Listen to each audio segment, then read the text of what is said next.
There we go. And we are live. Here we go. Yeah, you did it, Curtis. Like the tape. I don't know. I give up. All right. Welcome to the Data Center News Show, y'all. I am from Austin, Texas, so I say that.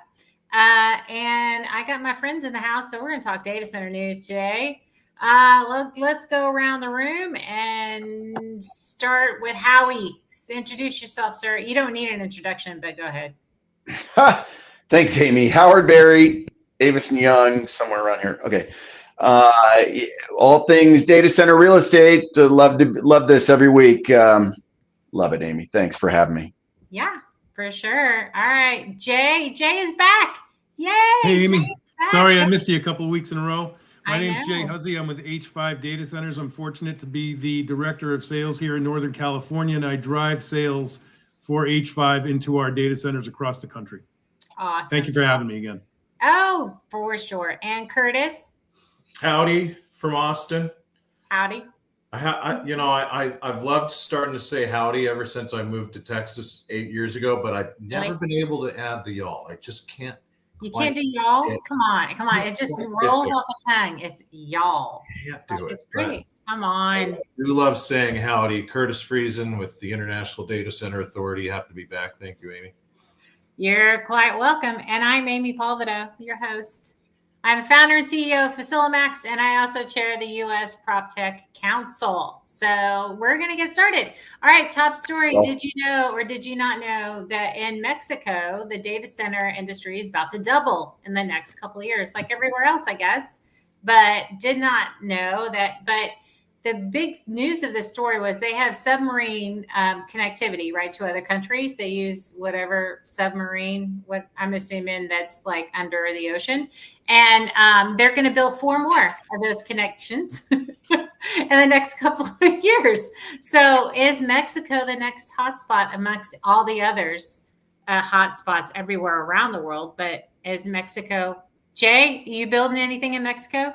You know, we are not, that I know of. We are concentrated solely on the U.S. market. It seems like a great opportunity. I'm sure there's plenty of land down there that's not too expensive, and they can probably build power generation stations wherever they need to. I think the Mexican government is probably looking at this as a great opportunity to make some money. Oh, for sure. Right. Can you imagine? I mean, being so close to the U.S. where there's a ton of data centers and easy-ish.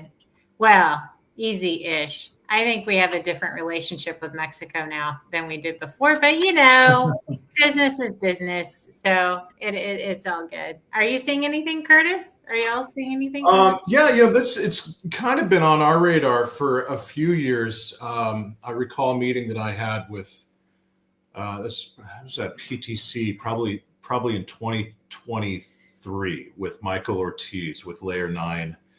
And this is when Layer 9 was still kind of in, it was, they hadn't broken ground yet. It was still in a design phase. But, shout out to Michael. I've known him for over a decade, ever since he was back with Colliers. Yeah. Colliers, I worked with them. Yeah. Yeah. And they've put a really great team together, and I think Layer 9 is gangbusters right now. I think they're doing well.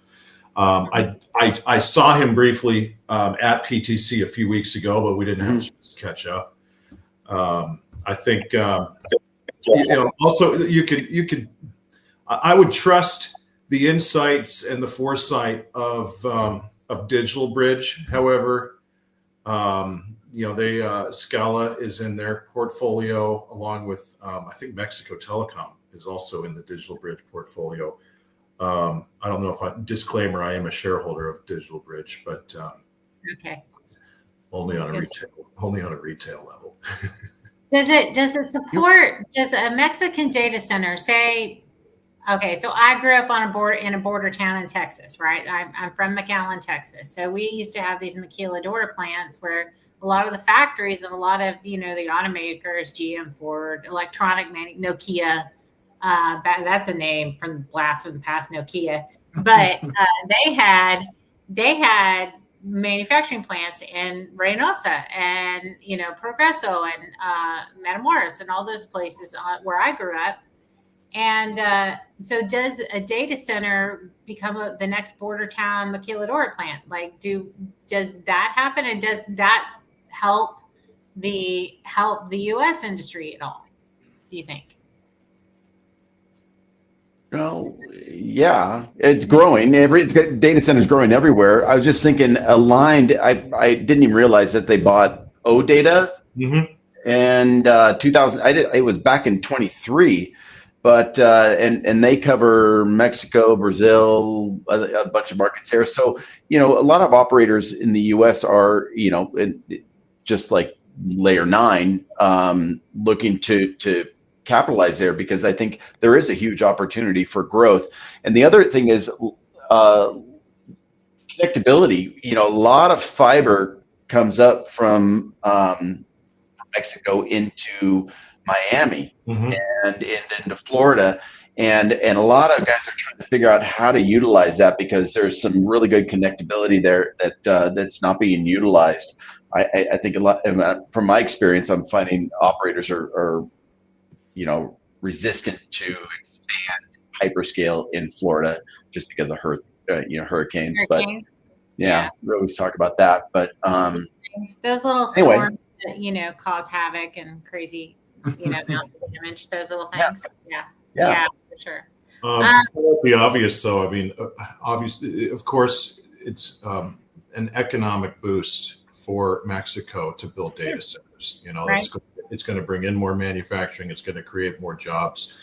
We can continue to use Loudoun County as the case study for that exact model and show that within the last 20 years, Loudoun County has increased their tax revenue by $1 billion a year by encouraging data center growth. Yeah. So Well, yes, I think it is good for Mexico, and I think it's also good for the United States to be able to piggyback off of that economic growth. Yeah.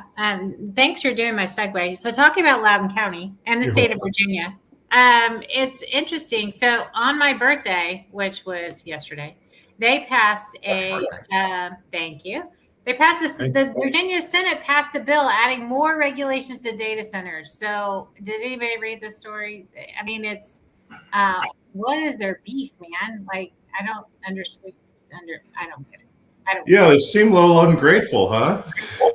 Yeah, they do, right? We're just going to give you millions of dollars, and now we're going to be mad at you. Billions. I did read the article you sent this morning, Amy, and really so first of all, I noticed two things. One, the permits are going to be on sites that are going to require over 100 megawatts. So I feel like there's some kind of loophole there. Like, what if we build two 50 megawatt facilities? Yeah, I know, right? That are interconnected, or like they're separate buildings, but it's the same. Like, I don't know. That's just something that stuck out. Well, subdivide is that they're going to require a lot of site certifications and assessments and feasibility studies in order to justify the build, which I'm thinking jackpot. I mean, there's plenty of business there for the International Data Center Authority to start doing a bunch of site assessments for Loudoun County now. So great. Thanks. Did you lobby for it? I didn't. No. You didn't. Well, they just basically. I just wake up in the morning and great things happen. It's Chat just told me that the 2025 total county taxable real estate valued at $170 billion. That is crazy town. In Loudoun? Just Loudoun County alone? Just Loudoun County. That's a 19.5 increase from previous year. Well, look at that. 20% increase annually. Well, that's not bad. Jay, how many data centers y'all own in Virginia? Right now, we have 2 data centers in Virginia. One is a full 3-story building. The other is 3 actual buildings on a campus.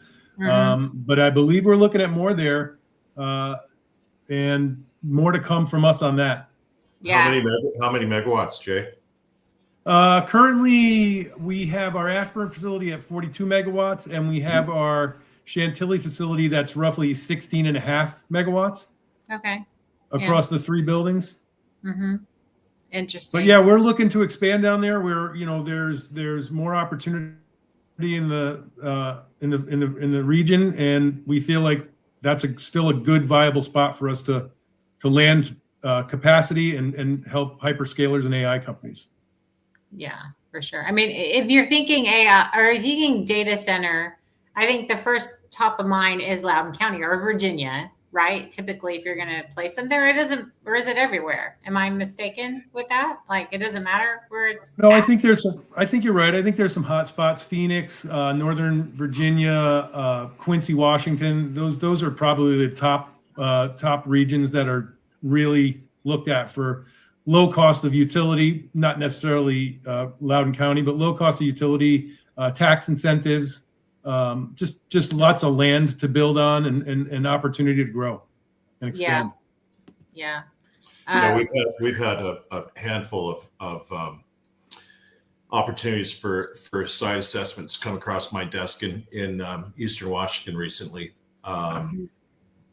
because of those very reasons. I mean, landowners that know nothing about data centers are now like, maybe we should look into this because we could probably get a premium on this property, especially because of the proximity to the hydropower, which is 3 cents a kilowatt hour. I mean, it's crazy cheap. Yeah. Ohio's on fire. Atlanta. I talked to a utility provider in Augusta. He goes, I'm now looking at 5 gigawatts just in that region. Wow. That's crazy. Wow. Like, In Augusta. What? Augusta. What kind of power do they have in Augusta? Is it gas or coal? I don't know the makeup of the power in that market, but it's areas like that are filling in. We're really running thin on availability of power and location. So getting creative. Yeah, but they can't butt up against the 18th hole. That's all I'm saying in Augusta. You can't see the data centers in the background. You can't even take your cell phone in there. But if we see a data center in the shot on the 18th hole, that would be bad. No, nobody. Like God intended. No, not for Amen Corner. Yeah, it'll be burned down. Bad omen. Bad omen for sure. They won't let that happen. No, yeah, that would not be good. Yeah, I wonder what golfer gets arrested next time. That would be kind of interesting. That should be like a running joke. They're going to arrest golfers. Yeah. Maybe we should take a poll. At Augusta. Like who? No, they should do what they should do. They should take a poll on who they want to get arrested. That would be good. We don't like this golfer. Yeah. Yeah. Too funny. So Augusta, Georgia, huh? That's crazy town.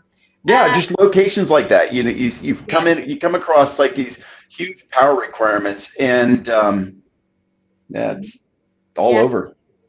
So in my little area of Austin, we're just south of Austin, they just announced that there is like a big down by San Marcos, Curtis. There's going to be a big Go Bobcats. Yeah, go Wildcats, exactly. There's going to be a big gigawatt, 1.6 gigawatts based off of a natural gas pipeline, and they're going to basically dedicate that gas. They're going to bring 450,000 whatever MMB whatever, I don't know what that's called, per day, so they can get up to 1.2 gigawatts of power for the next 10 years. Nice. And they're putting that outside of San Marcos, Texas. God bless Texas. I know. Exactly. That's a big installation. That is a big installation. It's interesting. So who is this? Who are these jokers? Is it Cloud? Somebody from Denver. Cloud somebody who's doing this. Cloudburst. Cloudburst. They're expecting it to be operational by the third quarter of 2026. So if they just got the grant on, how in the heck are they going to be operational in I don't know, a year? Because Texas. That's how. because Texas, They've done right? a lot of groundwork. They've obviously got, permits, all the different things lined up. They've got people, investors, everything ready to go. I mean, that's the only way you could have that kind of short runway to get that done. Yeah. So when you're building a data center, like if you're starting to push dirt, is it normally a year? I mean, normally a year for you to build one? Is it like tilt wall concrete? Someone explain to me the construction of a data center. Is it tilt wall concrete and like concrete floors? Compass can do it pretty quickly. I mean, Compass Data Centers has always been known for their speed of deployment.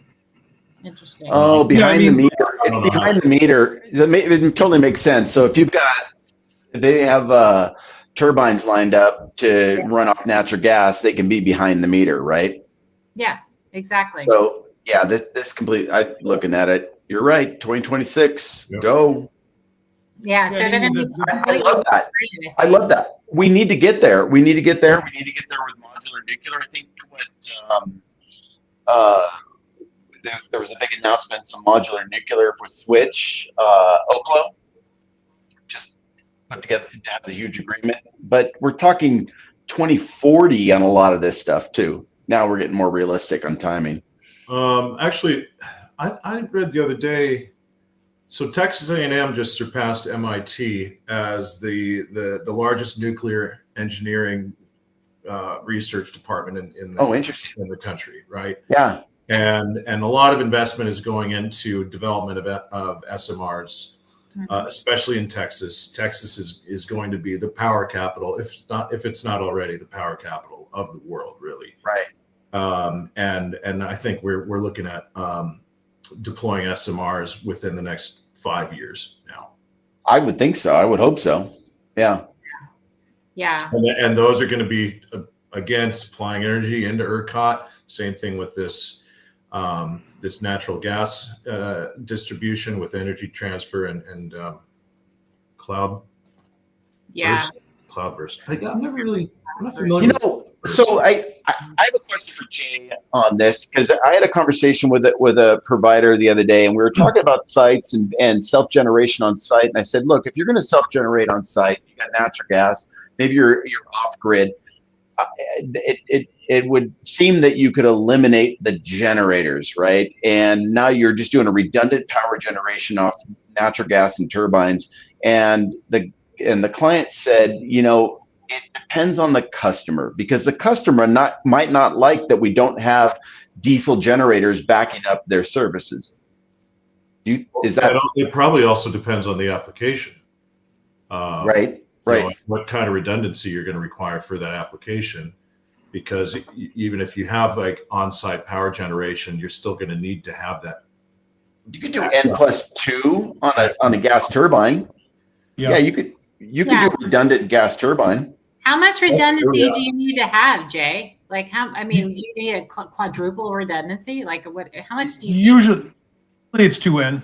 Usually just two paths from separate sources and separate everything, every separate infrastructure. So you have your 2N. If you have a 100 megawatt site, you want to make sure you have 2N of that capacity in case something fails. You always want an A and a B line. If an A fails, or A, B, and C line for that matter, if an A fails, you can always jump over to the B. So you need that redundancy at 100%. But your customers asking that? Sorry, Amy. No, go ahead. Yeah. Well, I mean, are they asking that we have generators? Are you asking the path, the 2N, or the how granular is a customer going as far as your redundancy in the system? Sorry, Howie. It depends on the sophistication of the customer. Larger customers, yes, they ask that question. Smaller customers, they may not concern themselves. As long as there's some sort of N+1 or N+ something redundancy, it gives them that feeling that they've got that backup. So they're not going to lose all the power that they have. But again, the sophistication of the customer really drives that conversation. Right. Is there also somewhat of a requirement in terms of the diversity of the type of power?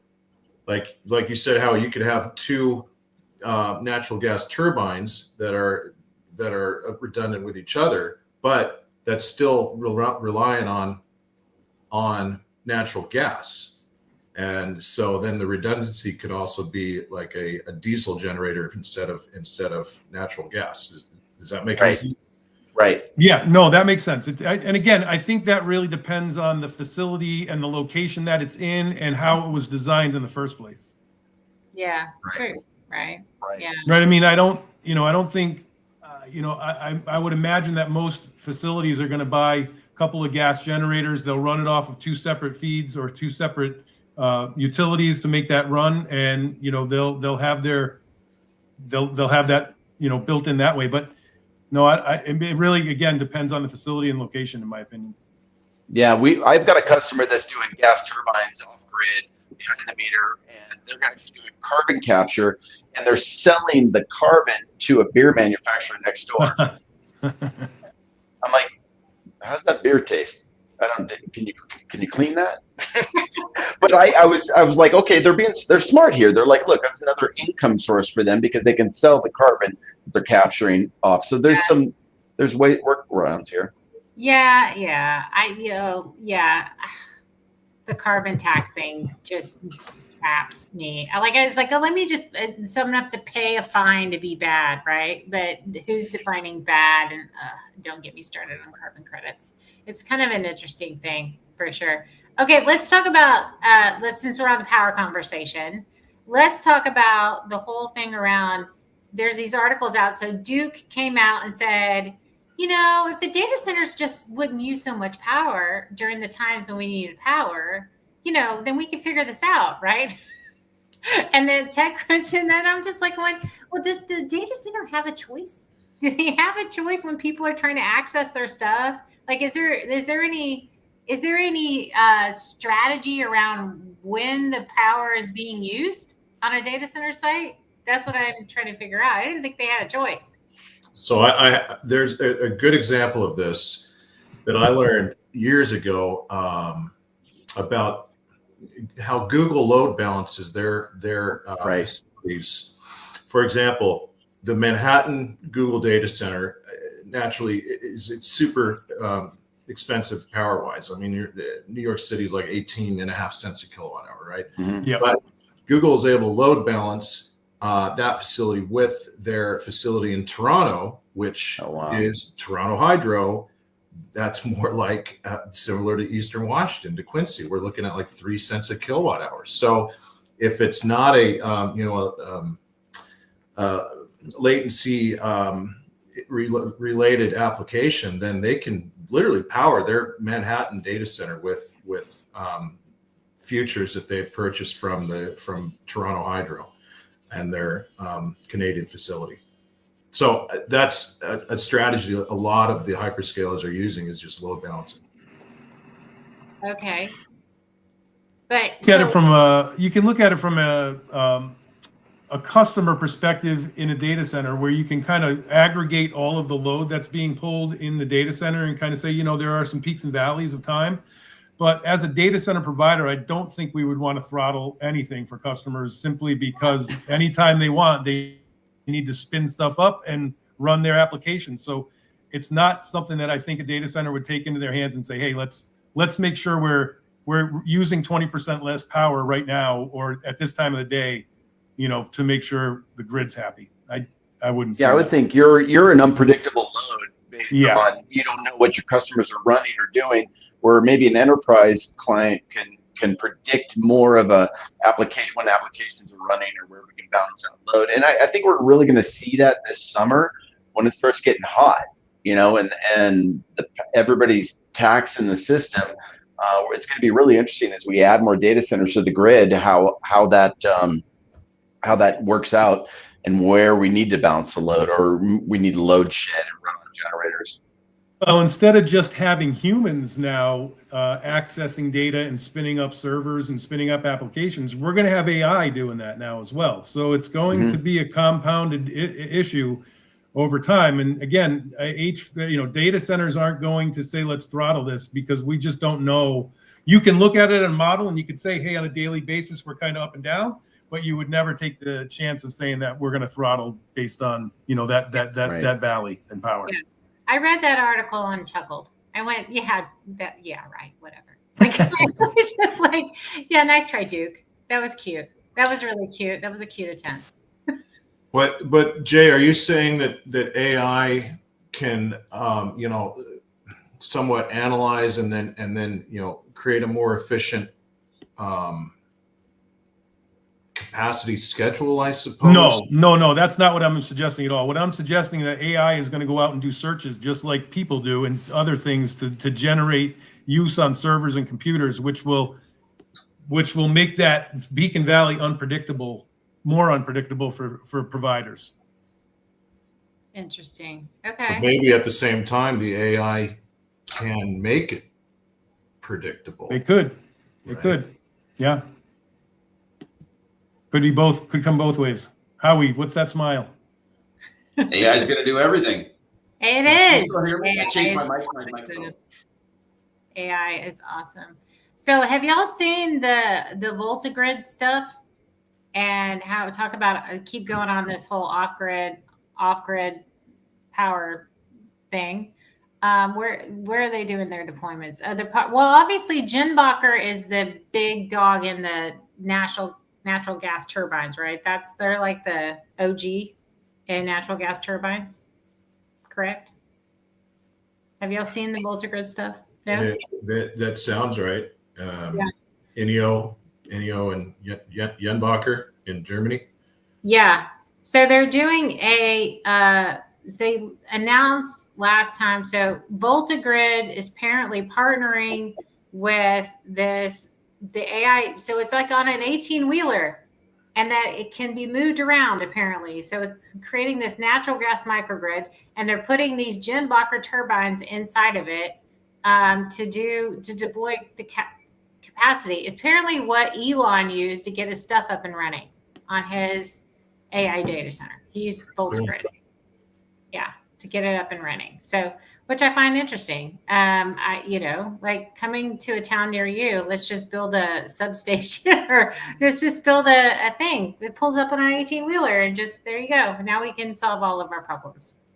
I don't know how feasible that is. So if you have something like an Amy, there's companies actually bringing nat gas. They're trucking in nat gas and just swapping out tanks as they need it to run power generation in some sites. So instead of being tied into the grid, there's companies that will actually just line up a bunch of semis and you can pull right off those semis as they deplete. They keep bringing in new trucks.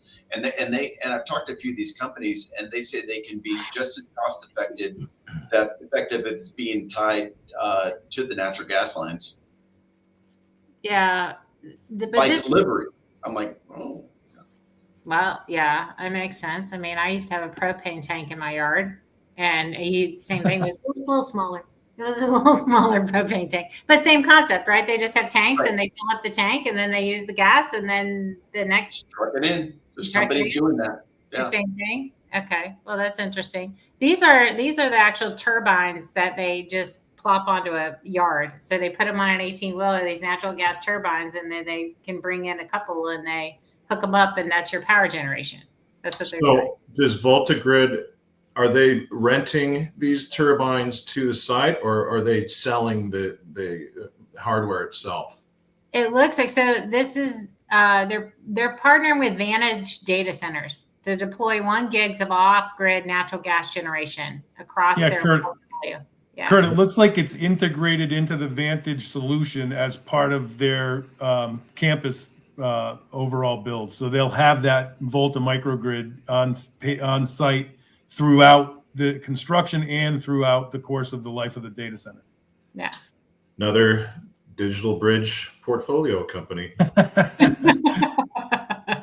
You're getting plugs everywhere, Curtis. You're getting plugs, all sorts of plugs. Look at that. Look at that. Look what I did. It was unintentional, y'all. Can we talk about your NVIDIA stock? Yeah. I'm the Jim Cramer of data center stocks. There you go. If I just mention one, then the volume will uptick the next day, and we could just control. Say H5 data centers. H5. H5. Yes, now. H5. I think about this. Your VoltaGrid okay, that makes a lot of sense for Vantage because look, and it'd be interesting to see if they're doing it in Santa Clara because you can't get any more power in Santa Clara. They've got sites that they can develop, but they need power. And how are you going to get the power? Because you can't get power in Santa Clara until 2035, I think now. Whoa. Wow. Yeah. Wow.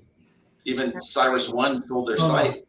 I think Enchanted Rock has a similar model too, right? And Power Secure in terms of just like on-site power generation and microgrids for data centers. I bet Schneider Electric does something like that as well. Yeah, for sure. Yeah. Schneider's been talking about microgrids for probably 15 years. Yeah. Yeah. They've been, when I worked for Schneider, we were starting to talk about that. And that was many, many years ago. And they really were trying to push the idea of that, but it was just before its time. Well, you know that if Schneider Electric is doing it, then Vertiv's going to be doing it too. Sure. Yeah. For sure. Well, all right, let's talk about water cooling. So this whole deal, the 750 acres or whatever, 750 million, however many acres. I don't, y'all have to explain to me why it takes hundreds and hundreds of acres to put one data center on, but that's another day. But apparently you need hundreds and hundreds of acres.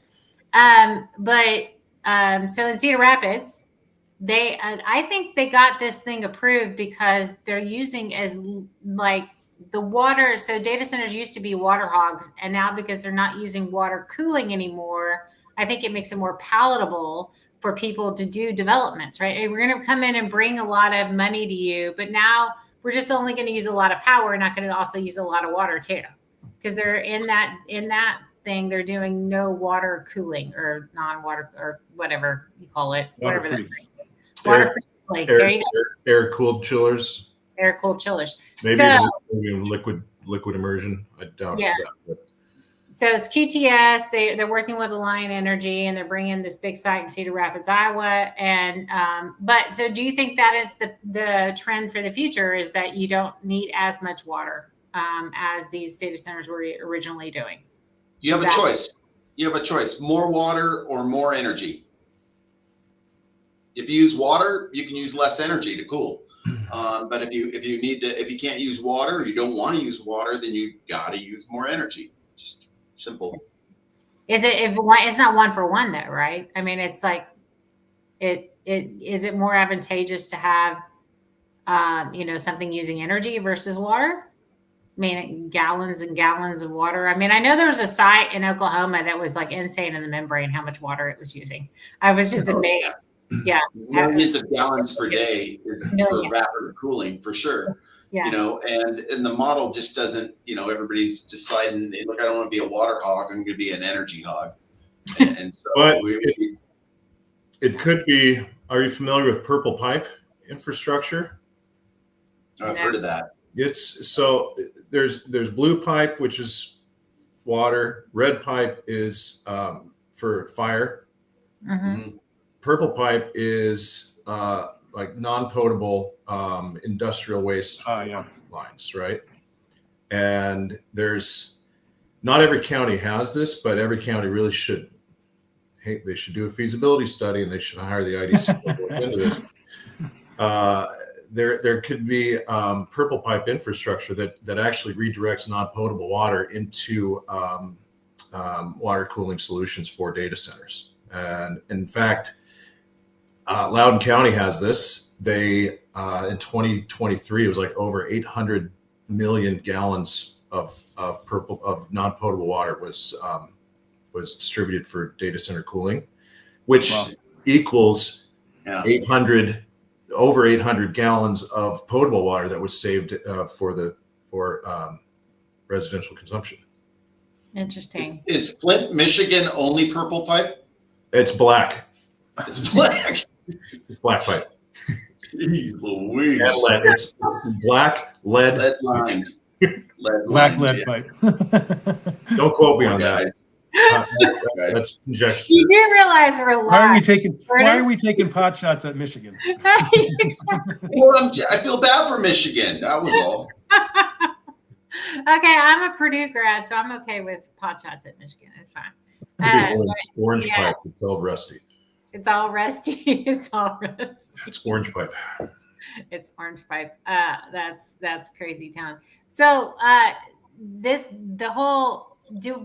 you think we go there, everything goes to non-water cooling, and that's like the big deal? I mean, I think Howie, do you know more about this story? Like, what's the data? What's their capacity per cabinet, like density per cabinet, and what are they kind of showing for that type of? You know, I hear this setup where they're 20% air cooled and 80% liquid cooled to chip is the new layout, new strategy. So everything's air cooled, but a majority of that cooling is going to come from liquid cooled to chip. Now there is a minimal amount, and I get this from a lot of the users. I get a minimal amount request for water, but it's something like maybe 250,000 to 500,000 gallons per day compared to millions of gallons per day for evaporative cooling. So there is a fair amount of small water usage. A Line data center definitely does that setup where they're doing they're looking at the higher densities. And going back to Amy's question about why so much land, Amy, when you go up, there's a lot of weight in a rack, like these racks right here. You put all those servers in, and particularly GPUs, you've got a lot of weight. When you go up, you've got to build a pretty robust building to support all that weight. So going up isn't as cost effective as going out. Okay, that's fair. Right? Your question earlier, Amy, back to your question earlier about how you build. Yes, it's precast walls, precast floors. They all get kind of built up that way. If you're doing a multi-story building, then you have, your concrete floors, everything. Yeah. But again, to Howie's point, that's really a location-centric constraint. If you have a small property that you can work with, you go up. If you have a large property, you go out. Out and up. So are the steel tariffs a problem for data center development? Are we just going to go horizontal, and if we have a concrete shortage, everybody will freak out? It's a pass-through cost. Yeah. It's a pass-through cost. I've talked to the manufacturers. I have a client who's a steel manufacturer, and he said it's a pass-through. It's not for them. It's no concern. They're just passing it on to the. So there's enough margin in the data center industry that the tariffs, not everybody's going to like. It's a couple billion, yeah. With the 25% increase. 10 million a megawatt to build. A 100 megawatt data center. You're dropping a $100 billion check. Yeah. Maybe there's some room in that. I think USAID can kind of do that, right? Yeah, so, you got in trouble using that ratio, by the way, didn't you? Like your reason. So it's a new data center. It's a data center development. It's not an existing old data center. You can't imagine. Oh, I get to where you're going. No, you can't. Yeah, the formula does not work for existing data centers. It only works on new build. Yeah, exactly. Don't try to sell an old data center at whatever a megawatt, because it's not the same. That's the lesson for today. All right, awesome sauce. We have so besides natural gas, is there any other are there any other saviors out there on our power grid issue? Is there anything else out there that we're talking about? Well, nuclear, like we said earlier. But that's geothermal. I talked to a group yesterday who they're doing everything. They're doing wind, solar, geothermal, battery, and they're deploying that for data center development. So they're not just doing one, focused on one source. They're using everything. And I was really surprised. I thought geothermal might be expensive because you're drilling into the ground to pull hot water out. Yeah. But and I've heard of groups using old natural gas bore sites for the geothermal. So you just reinsert pipe to circulate water, so thermal, and they're generating energy that way. So there's a lot, there's a few creative ways. Yeah. But nuclear is the savior. It's clean energy. It's considered nuclear is difficult, and it's going to take 100 years. And we do have to worry about that, not 100, y'all, but we have to worry about the Department of Energy. And it's like, not, you can't just go plop down a nuclear site anywhere you Can't want in to. Trump will Texas. save us. You can in Texas. If you think about it, we do have a little regulation. We're not that freewheeling, Curtis. We should have. That's not what I meant. I still feel like regulation's going to stifle that for the very near and far future, because it's just too risky, in my opinion, to not have the oversight and the regulation and just let somebody run it. It seems to me that it's just too much risk. My 2 cents anyway. Yeah. I think there certainly are a lot of PR issues behind nuclear, and for obvious reasons. We've had a handful of pretty significant disasters in our lifetime. But I think that there are some misconceptions about it. I think there will need to be some government subsidies and regulation, because from a retail standpoint, it's extremely cost prohibitive to adapt that type of power for just data center usage. That's why that hasn't really happened in an accelerated rate so far. But like I said, Texas A&M is now putting a lot of funding into it. They just surpassed MIT as the largest nuclear engineering research department in the country. I think we're about 5 years out for SMRs. How are you mentioned solar earlier as a power source for data centers. I don't feel like that's ever really taken yet. Yeah, absolutely. Particularly with battery backup, right? Because you've got to harness, you got to save that energy. And I think there's a lot of, the battery technology has come along pretty far where that, we can store a fair amount of energy. Solar, absolutely. I'm doing a site in Nevada right now that's got a gigawatt of solar potential. And for, a developer coming in, there's a lot of carbon credit capture just to get that, that's going to benefit them, right? To utilize that solar development. Well, also in the very least, even if you're not using that as a power source, I mean, if you've got enough laydown space on the roof of a massive facility, you might as well use that to generate some solar power for the grid and use it as an income source even, right? Or credits at least. Absolutely. Why not? Yeah, that could be ambient lighting in the building. It could be a lot, it covers a lot of operational components to the data center that aren't critical.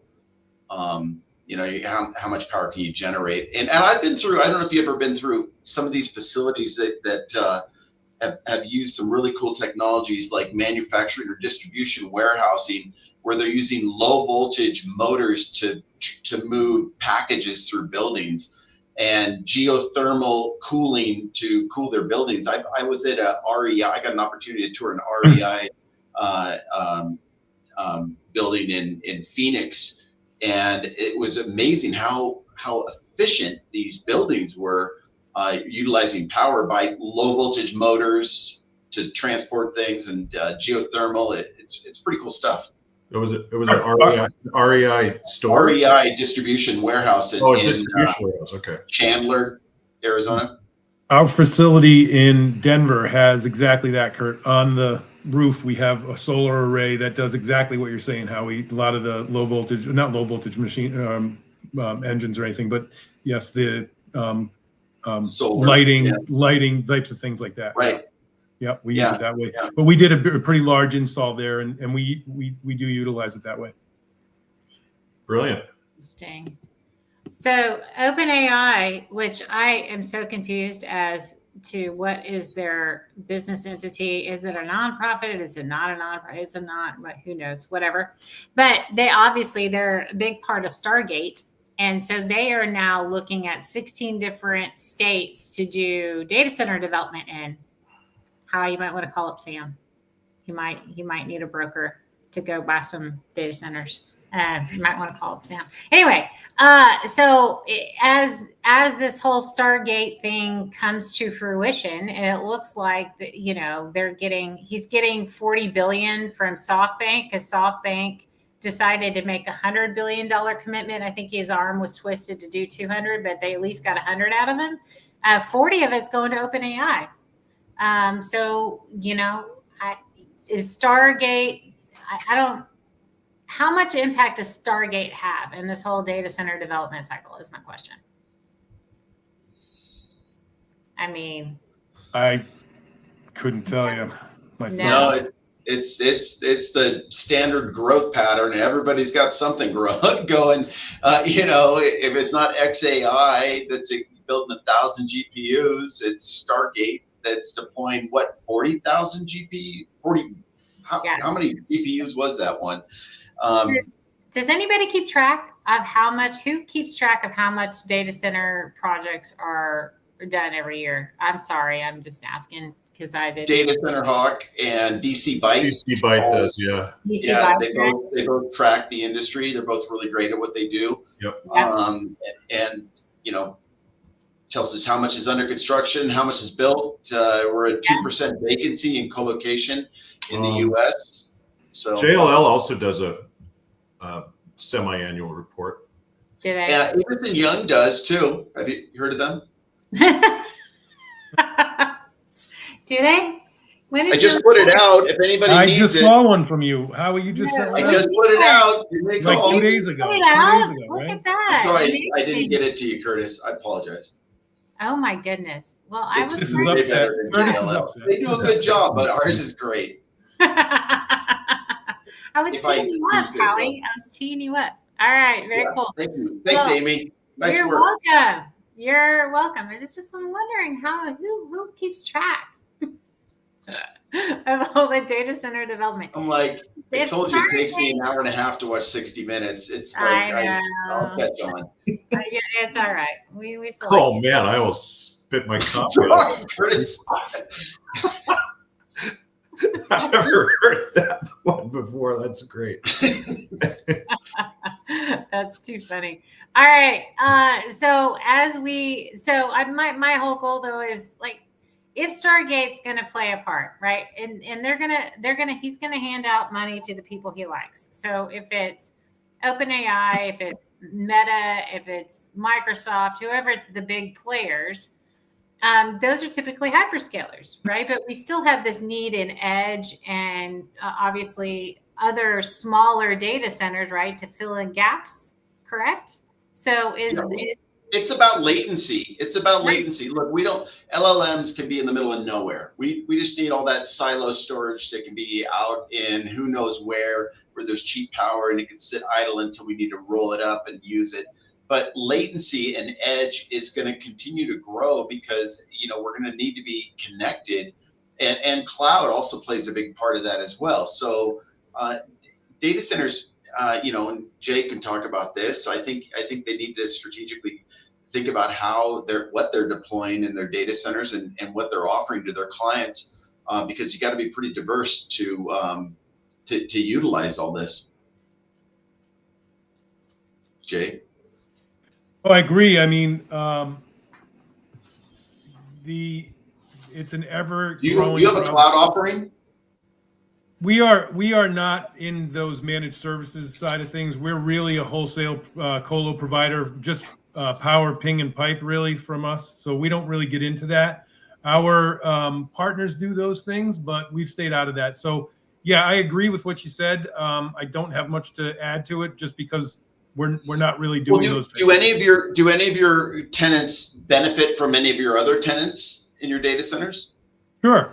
Yeah, we have partners that help them with all their different managed cool. services and those types of offerings. Sure, we have that teed up in all of our sites. But again, we don't really get into that, so I don't know. I can't talk to it. Yeah, Exactly. So with AI, and then everybody realizing that maybe AWS is not the best place to host my data because it's too expensive or whatever it might be. Do you see like larger corporations or even mid-sized corporations getting their own data centers or getting their own, is it a path for a mid-sized company become a large-sized company? Are they going to have their own data center? Do you think? Enterprise data center. I can't remember the last enterprise data center that's been built. Everything's going to be colo. Yeah, no, that's what I mean. That's fine, even if it's colo. Yeah. But it used to be everybody built their own data centers and operated their own data centers. Yeah, but what I'm thinking is, if for you to scale and grow as a even a mid-sized company to being a large-sized company, you're going to need a data center to do it, right? Or a place where you can have your servers, even if it's a co-location. You're going to need to have concentrated efforts around your computing and all of that kind of stuff, because everybody's going to have to adopt to AI at some point. It's now we're at this crossroads. It's AI or die, basically. So that should, hopefully, H5 should grow pretty quickly, don't you think? Or not? Absolutely. Yeah, absolutely. Again, it's really just a matter of our ability to acquire sites and build product for people. And that comes down to our investors who are actively, supporting us in that effort. Yeah. Jay, how much white space? But I don't see. But normally on a medium or sized business, those folks are coming out and they're saying, "Hey, we need X amount of space, and we need twice that in the next year or 2 years." Right. So they're anticipating that growth. But for a medium sized company to go out and build a data center, no, it doesn't make any sense. There's too much space. There's too much available, maybe not available capacity today, but there's too many data centers out there that they could adopt and go to work with. So I don't see those companies benefiting from building their own data centers. Okay. Great example. Netflix, they don't have any of their own data centers. Yeah. They're completely supported by AWS. Interesting. Yeah. Jay, I'm curious, how much white space does H5 have, unleased white space does H5 have right now? Currently, we're roughly around the 4 million square foot mark. What percentage of your total portfolio is that? I don't know the answer to that. What percentage of the portfolio? I don't know. I mean, I'm implying you don't have a whole lot. Oh, of available space? Is that what you're asking? No. Yeah. Oh, I'm sorry. Of the 4 million that we have today, we probably are below, I would say maybe 10% of that. Right. I would say. What's your biggest availability? Our biggest availability right now is going to be coming online in the June-July timeframe. There'll be Chantilly and Quincy will have roughly 5 megawatts in Chantilly and roughly 7 to 8 megawatts in Quincy. And then that'll grow over time as we see more space. Well, the reason Quincy isn't more today is that was a purchase from Yahoo, so that's a sale leaseback, and they're going to be in the building for a while. So we have to work with them to phase them out, and then more will come available over time. Oh, good deal though.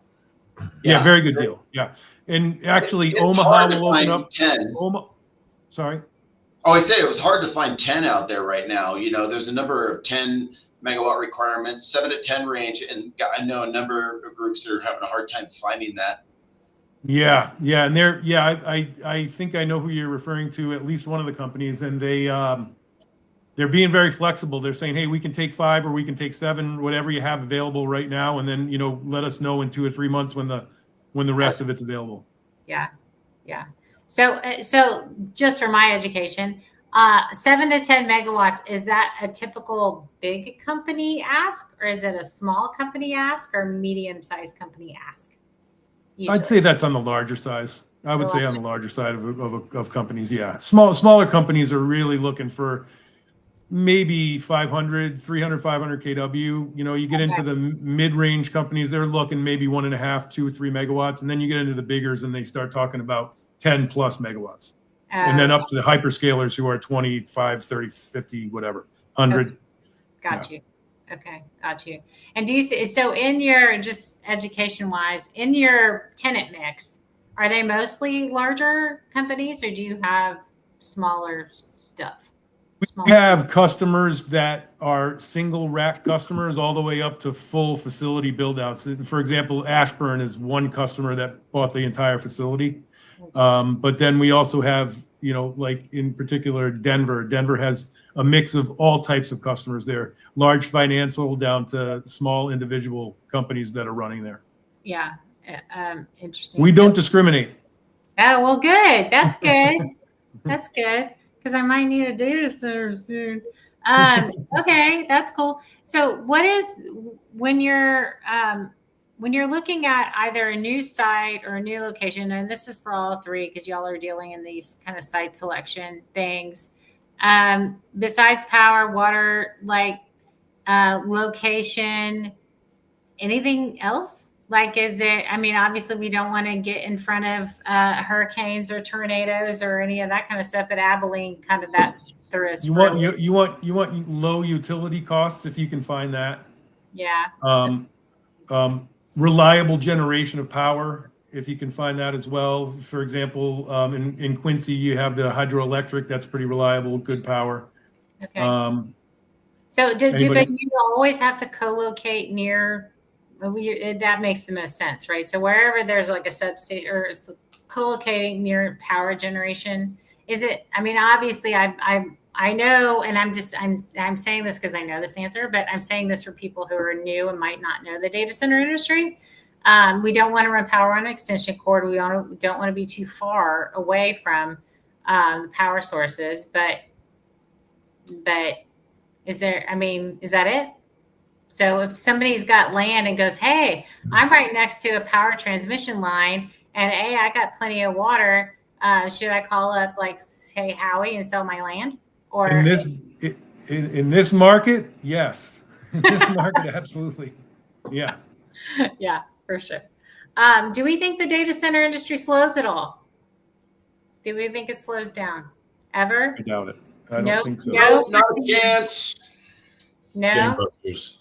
I'm just counting my lucky stars that I accidentally got into this industry 15 years ago.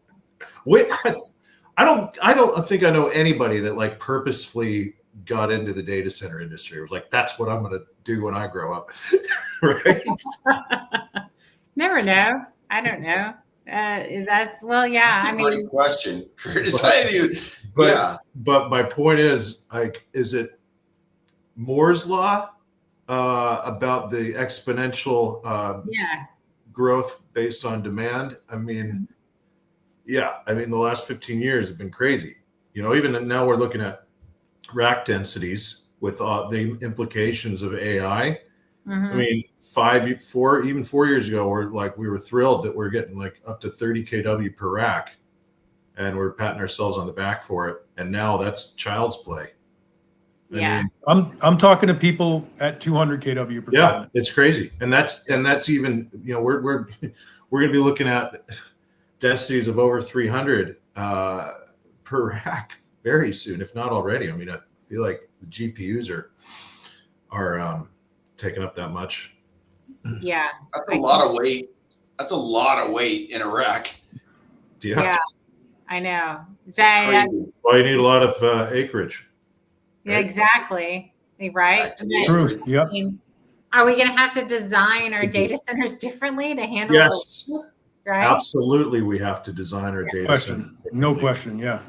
Yeah. In fact, that we're seeing that. Howie, I bet this is a great example of some of those legacy facilities that you have in your portfolio that really need to be retrofitted or just like they're not even usable anymore because the way that we used to build data centers is we build the shell and then we shove the IT into that shell, and then we try to shove whatever applications we could into what we constricted ourselves to. Right. That's the completely ass backwards way to do it, because we have to take this application first approach. I say this all the time. Mm-hmm. You got to design the infrastructure around design the IT around the application, and then design the infrastructure around the IT. That's the application first approach that the industry has to go in terms of how we're designing data centers. Interesting. Right. But what if the applications change? Like you're designing it for one application and then No. That's a great point, Amy. Because what if the compute becomes more efficient? What if they figure out quantum and they can cool it in a way that it works and it becomes more efficient? But we're so far off from that right now that yeah. No, they just did fine in quantum computing. They just figured out quantum teleportation. Some professor at some Northwestern University or something like that figured that out. So now you can bounce things between computers, which is pretty interesting. I don't know where that takes us. I know that's like way over my pay grade. I can't. Wait, beam me up, Scotty? Yeah, beam me up, Scotty. Yeah, kind of like, but it's bouncing data between computers, which is really kind of interesting. So we'll see what happens there. I don't know, but but that's way above my pay grade, and I don't know what that means or what the implications are. But yeah, that was an article out there. Crazy. Yes, crazy. Well, yeah, I'm glad I got into the data center industry too, Curtis. This has been super fun so far. My hair is on fire, and I'm on a huge learning curve. But hey, what else are we gonna do? We're all playing catch up. We're all just making this up as we go. Also, we're just winging it. Winging it and faking it till you make it. We might not ever make it, but that's okay. We'll keep faking it. It's all good. Yeah. All right. That is the end of our hour, gentlemen. So let us do the outros and how people can get a hold of you. How can people get a hold of you, Curtis, if they would like to? Here it is. Oh boy, he's typing something. Oh my gosh, why is he typing? Why are you typing? Oh, there you go. There it is. Nice job. Nice job, Curtis. Curtis at idc-a.org, because this goes on Apple and Spotify podcast too. So you got the audio So there, very cool. And Jay? Or just reach out to me on LinkedIn. That's there you go. Always a very efficient way to get a hold of me. Sure, you can reach me at jay.hu, S as in Sam, S as in Sam, EY at h5datacenters.com. Or if you'd like to talk to me, just give me a ring at 415-933-6244. I've always got my phone on me and I'm ready to work. That's awesome sauce. And Mr. Howard Berry? Howard.Berry, Berry at avisandyoung.com. And if you want a quarterly market report, Q1, actually, wait, no, we're not even Q1, we're Q4, sorry, of 24. Give me a call, we got that, or text, email me, LinkedIn, same thing. We're here, happy to share it. I'll send it to you, Curtis. Dibs. All right. Y'all have a great one. Thanks for coming on the show. Amy. Thanks, Amy. Bye. Bye, everybody. Bye.